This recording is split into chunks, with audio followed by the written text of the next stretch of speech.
iepriekšējo reizi nestādījos priekšā, tad es nākšu vēlreiz. Tas ir Dzirdes kaimiņas Latvijas universitāte. Un mazliet sasaucoties ar to, ko teica kolēģis no studentu padomes, tātad pār to, kā valsts pārvaldē vajadzētu būt saprotamākai cilvēkiem.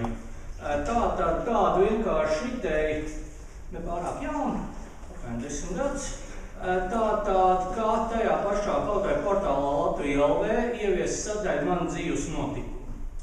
Tipisks piemērs, ko mēs varējām sakot Twitterim līdz pirms kādām nedēļas apmēram, tur tāds Uģis Bisenieks bija dzemdējis bērnu, ne, bet viņam bija piedzimis bērns. Kā rezultātā viņam vajadzēja tātad dabūt dzimšanas apliecību, reģistrēt dzīvesvietā, pierakstīt bērndārza rindā un tā tālāk.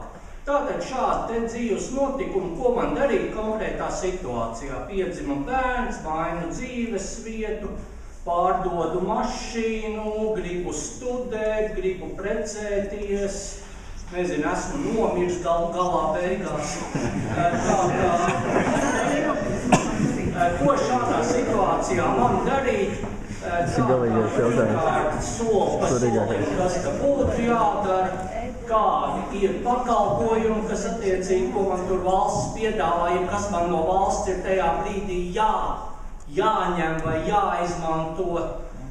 Un tā kā mēs te runājam par Go 2.0, tad es domāju, ka šeit varētu būt arī papildus lieta, tātad kādi ir papildus pakalpojumi, ko es varu dabūt no privātajiem šajā brīdī. Tad, kad es mainu dzīvesvietu, varbūt man jāmaina ir mana reģistrācija, kur te es esmu, tātad, kurā dzīvesvietā man ir.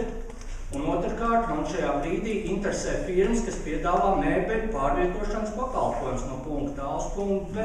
Tātad arī tīri tādu privāto iesaistīšanu. Man droši vien interesēs, lai man avīzes nāk uz jauno dzīvesvietu, lai man LMT, teiksim, telefonu rēķini nāk uz jauno dzīvesvietu un tā tālāk un tā joprojām. Tātad man dzīves notikumi visdažādākie, tātad ļoti plašā veidā.